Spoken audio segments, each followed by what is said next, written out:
8 वचन हम पूरा करेंगे, ढाएंगे तेरी लंका, ढाएंगे तेरी लंका। जब आई है बहन प्रियंका, जब आई है बहन प्रियंका, जब आई है बहन प्रियंका, जब आई है बहन प्रियंका।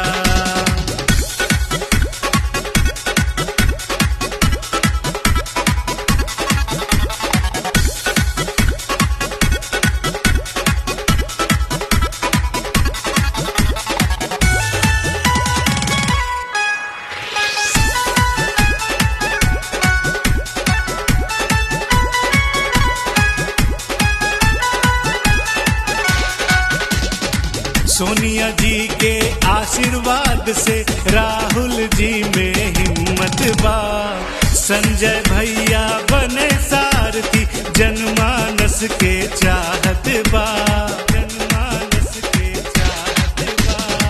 सोनिया जी के आशीर्वाद से राहुल जी में हिम्मत बा, संजय भैया बने सारथी, जनमानस के चाहत बा। 32 साल से थम गई यूपी, 32 साल से थम गई यूपी, हम बजाएंगे डंका, हम बजाएंगे डंका।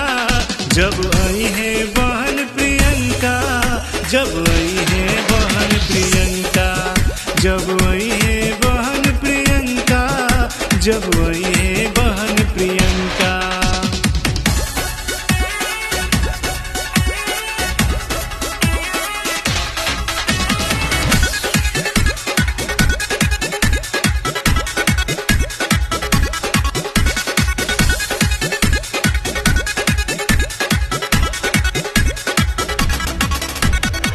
टिकटों में अब माँ बहनों की 40 की होगी हिस्सेदारी, कोई बीमारी 10 लाख तक इलाज होगा फ्री सरकारी, इलाज होगा फ्री सरकारी।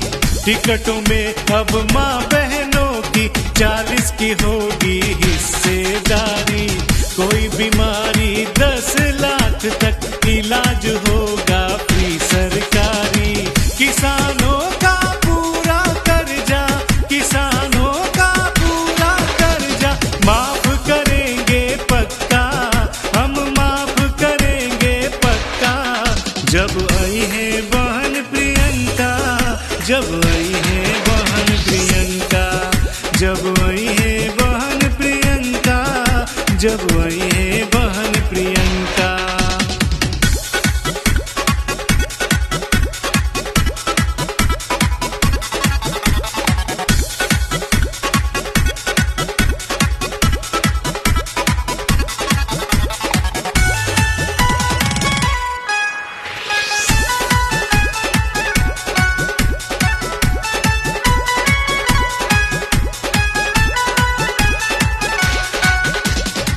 चार 400 पाएंगे गन्ना किसान, 2500 में गेहूं धान, देंगे स्कूटी स्मार्टफोन, छात्राओं का पढ़ना आसान, छात्राओं का पढ़ना आसान। 400 पाएंगे गन्ना किसान, 2500 में गेहूं धान, देंगे स्कूटी स्मार्टफोन, छात्राओं का पढ़ना आसान। संविदा वाले होंगे नियमित, संविदा वाले होंगे नियमित, रहे न तन को शंका, केहू के रहे न तन को शंका। जब आई है बहन प्रियंका, जब आई है बहन प्रियंका, जब आई है बहन प्रियंका, जब आई है बहन प्रियंका।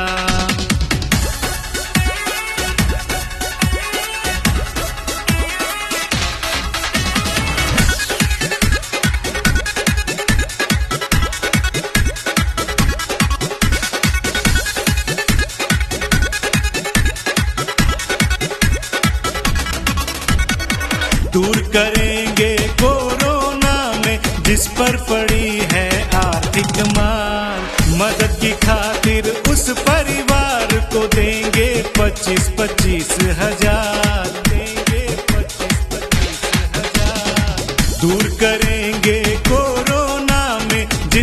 पड़ी है आर्थिक मार। मदद की खातिर उस परिवार को देंगे 25-25 हजार। लहरा दो कांग्रेस का परचम, लहरा दो कांग्रेस का परचम। बात करी ले पक्का, हम बात करी ले पक्का। जब आई है बहन प्रियंका, जब आई है बहन प्रियंका, जब आई है बहन प्रियंका, जब आई है बहन प्रियंका।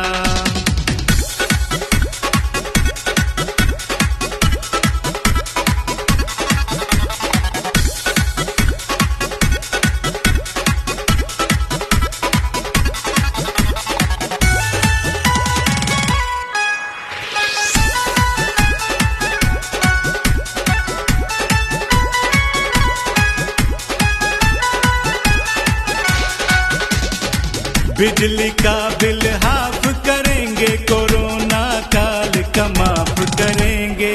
20 लाख रोजगार लाएंगे, युवाओं का काम करेंगे, युवाओं का काम करेंगे। बिजली का बिल हाफ करेंगे, कोरोना काल का माफ करेंगे। 20 लाख रोजगार लाएंगे, युवाओं का काम करेंगे। जनता ही यहाँ राजा होगी, जनता ही अब राजा होगी। होगा सबके मन का काम, होगा सबके मन का। जब आई है बहन प्रियंका, जब आई है बहन प्रियंका, जब आई है बहन प्रियंका, जब आई है बहन प्रियंका। 8 वचन हम पूरा करेंगे, 8 वचन हम